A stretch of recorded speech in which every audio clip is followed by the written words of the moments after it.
Hello and welcome to the channel. Zach D Productions here, and I'm here for a versus video for you guys.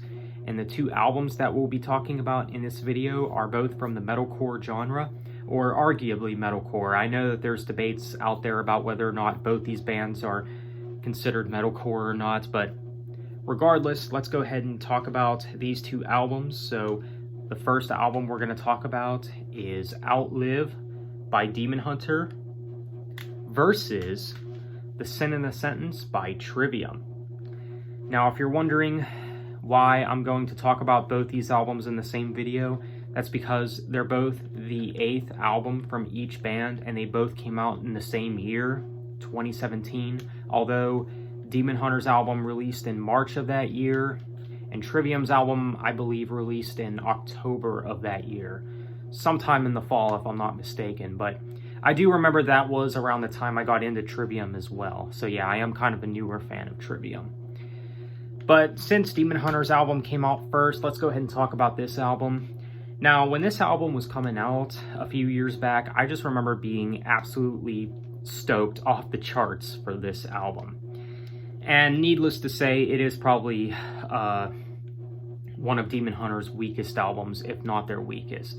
And that's an opinion that I probably wouldn't have had when the album came out, because around the time, I was a super biased Demon Hunter fan, and, I would just, take whatever it is they had and just call it a masterpiece. It's like this band could just do no wrong, and obviously not like that anymore, but this album, it's definitely one of their weakest, and in my opinion, it is probably their worst album.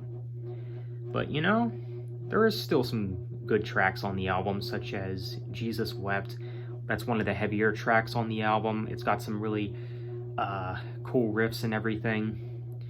Died in My Sleep is another pretty good song, and it's probably my favorite of the singles. One Step Behind is not too bad. Kind of an emotion-driven track. Patience is probably another one of my favorites on the album. I really dig that piano introduction that just leads into the nice melodic guitar riffs. And Slight the Odds is probably another favorite of mine. Probably one of their best album closers as well. So yeah, there is a few good songs on the album, but the rest of the album doesn't really do a whole lot for me. I do think that this album does have some of their weakest songs, such as The End. Easily one of the worst Demon Hunter songs of all time, in my opinion anyways. The synth work in this song just doesn't really do a whole lot for me. I'm not really a fan of it whatsoever.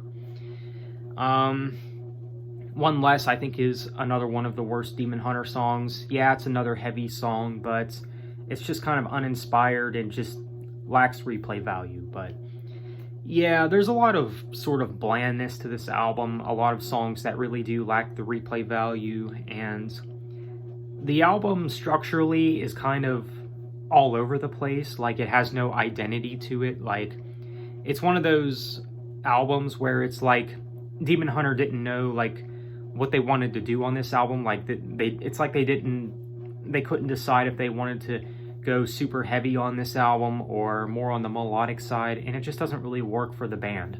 And I think that might go to show that's why they did War and Peace, the albums that came out after Outlive, because both albums, you get both sides of the band, the more melodic side of the band and the heavier side of the band, even though both albums are pretty melodic, I would say.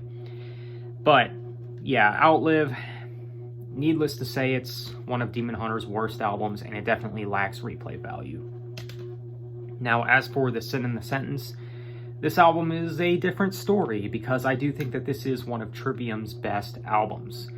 And I remember when this album came out, and I wasn't really a Trivium fan when this album came out, and I was like, what's all the hype about, And so I checked out the album, and I will admit, I did have to give it a few listens in order to truly get everything because when I listened to it, I thought, yeah, it's good, but it's not really anything I haven't heard before in metalcore. But, I had a change of attitude and a change of mindset, and I've really grown to appreciate this album a lot. And I'd say that this is one of the best modern heavy metal albums.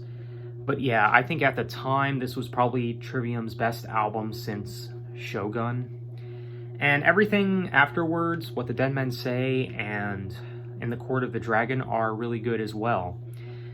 But with this album, I mean, I really like the title track, Beyond Oblivion, The Heart from Your Hate, Betrayer, Endless Night, Sever the Hand, The Revanchist, Thrown into the Fire. Almost all the songs on this album are excellent. They're all really great songs. Now, obviously, some songs are better than others, but yeah, all around, front to back, it's just a very strong album from these guys. I mean, if I had to choose a least favorite on the album, I'd maybe go with either Other Worlds or Beauty and the Sorrow, but even those songs are not bad. But this is a very strong album, and if you like metalcore or, you know, just this type of metal in general, definitely check out the album. So yeah, The Sin and the Sentence, I mean, this video, it's pretty much a no-brainer. Like, I already knew what my choice was going to be right from the get-go. So which album do I prefer? Outlive by Demon Hunter or The Sin and the Sentence by Trivium? I think my answer is pretty obvious. The Sin and the Sentence is the winner of this video. For the obvious reasons, once again, one of Demon Hunter's worst and one of Trivium's best. You know, so it's kind of like a no-brainer, right? But with this album, it has better songwriting. I mean, the songs are just better overall. The riffs are better. And the band is obviously more inspired at the time than Demon Hunter was, of course. So, yeah, Trivium's album is the winner of this video. So let me know what you guys think. I know some people might not agree with my choice because I know how some Demon Hunter fans are. And I say some because not all are like how I describe them, of course, but a lot of them can be very biased. A lot of them were kind of like me a few years ago. Still like that to this day, but I just think a lot of them need to be more objective with the music that they listen to. But nonetheless, if your opinion is different than mine, that's fine with me, but I think this is a no-brainer for me. The Sin and the Sentence is a much better album, so let me know what you guys think. Thanks for watching, have a nice day, and take care.